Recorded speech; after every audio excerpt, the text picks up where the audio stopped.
Welcome to the ENME 351 video lecture series.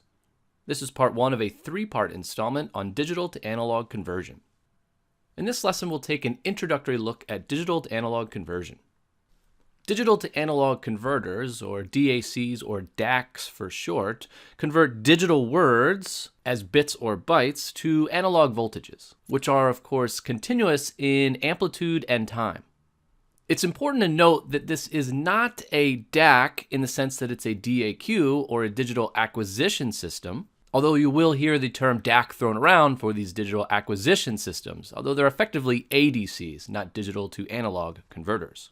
Now, we talked previously about going from an analog voltage to a digital word when we were talking about analog to digital conversion.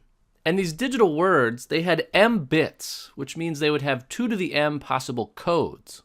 On the analog side of things, we had some full-scale range voltage, and that was a maximum voltage minus a minimum voltage. And an ADC went this way. We were going from an analog signal, continuous in both amplitude and time, and we were converting that to a digital word on something like your microcontroller on your Arduino. Now what we're concerned with is going in this direction, so going from the Arduino back into the analog world. And that is where the DAC comes in, or the digital to analog converter. Similar to the analog to digital converter, our DAC will also have an associated clock signal and a minimum delta T. So effectively, our digital to analog converter can only change these output voltages at some specific rate. Now, we should point out here that the Arduino Uno that we've been using in class doesn't have a true digital to analog converter. We've been using effectively a fake or a pseudo analog to digital conversion. And we accomplish that with these pulse width modulation pins, these PWM pins with these tildes along the top side of the board.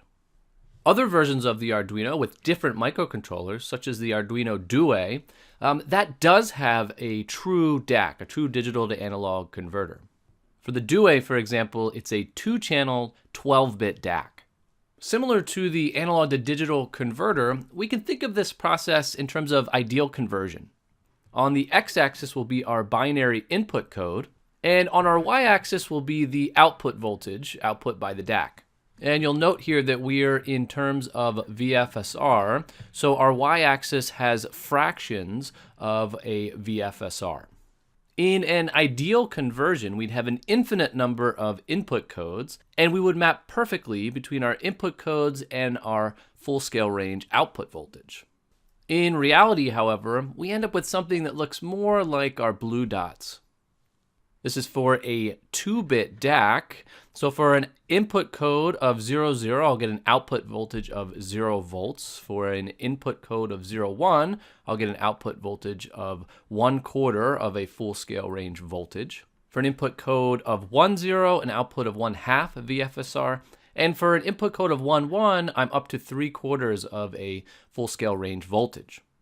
So the red line, that's our ideal conversion, and the blue dots, that's our reality for a 2-bit digital to analog converter. Now, if we had more bits in our DAC, we'd have a better approximation of our ideal conversion.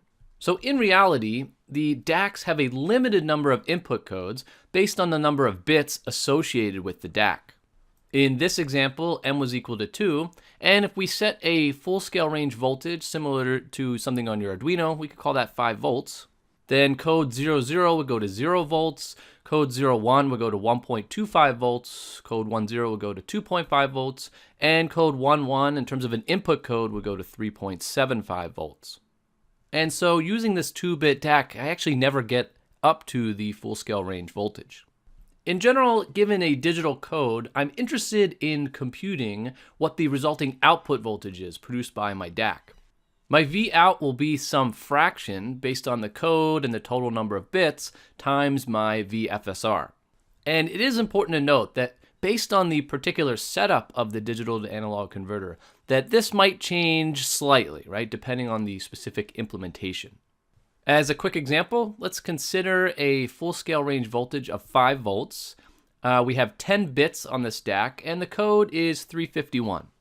Vout in this case will be the code 351 divided by 2 to the m bits, or 2 to the 10, which is 1024, all times 5 volts, and that'll be equal to roughly 1.71 volts.